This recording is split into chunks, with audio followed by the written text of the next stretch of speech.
Hi, I'm Kirsten here at the Oaken Library, and I want to share today a little bit with you about our September Top Titles Book Chat pick, Dear Edward by Ann Napolitano. Ms. Napolitano has actually written three novels, but this is the first one to be on the New York Times bestseller list. She's an English professor and an associate editor for One Story Literary Magazine. She was talking at an ALA luncheon last year about the thing she says to her fiction students, and she said that she tells them to focus on their obsessions. And this book actually started as an obsession for her.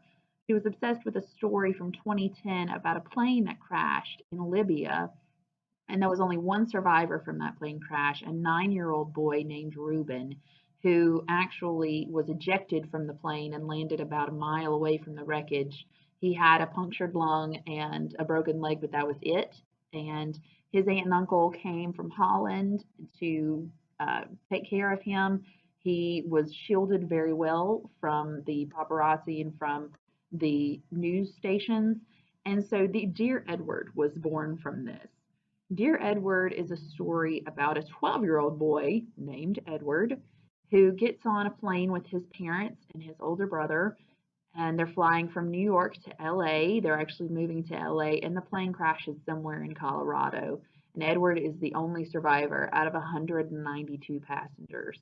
His aunt and uncle end up coming from New Jersey to take care of him, and they take him back.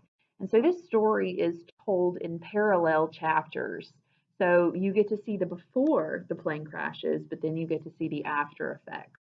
In the before, you get to know the other passengers that were on the plane. You get to see them both through Edward's eyes, but through their own eyes as well. You get to meet a young girl who finds out she's pregnant, a soldier who's coming back from Afghanistan, and so many others.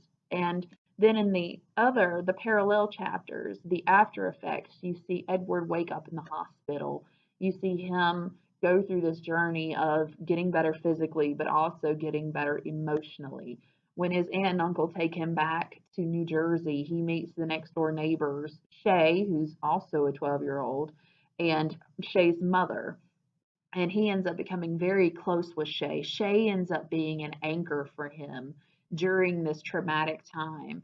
And it's through Shay and the other interactions that he has with people, whether it's his aunt who ends up watching General Hospital with him in the afternoons, or his therapist, or his principal who makes him come to the school once a week and help water his plants. It's through these interactions with these seemingly random people that Edward starts to come alive again. And I'm not going to give it away, but certain other moments during the book as well help him start to connect with the world again after this major tragedy that starts to define him as a person. And I think Miss Napolitano does a great job of helping you really get into the psyche of this 12-year-old boy. I think it helps that we can see the before. We're on the plane, we're getting to know these people before it crashes, and it helps you understand why it was so devastating for this one survivor who also got to meet some of these people and got to know them a little bit before the plane crashed, and then obviously his own parents and his brother as well.